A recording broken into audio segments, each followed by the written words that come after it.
Tai dar noriu padaryti video, atėjo mintis, kad apkalbėti niuansą.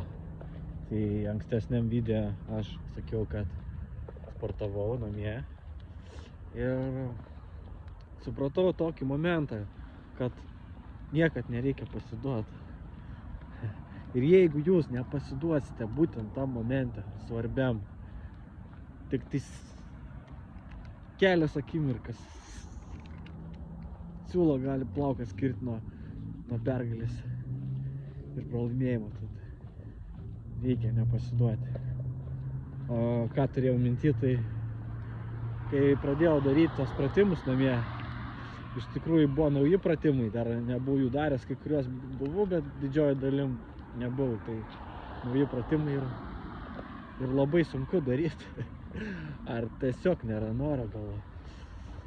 Ir tiesiog sunku daryti ir atrodo, viso pasiduodu, žinai, nebenoriu, baigiu. Bet va ta akimirka, kai tarp pasidavimo ir tęsimo yra, ir ką tik atėjo mintis, ir dar viena transcending set iš YouTube'ės. Žodžiu, tas transcendentinis momentas, kai tu jį praeini ir atsiveria duris. Tai visiems linkiu atvert duris ir įveikti kliūtis.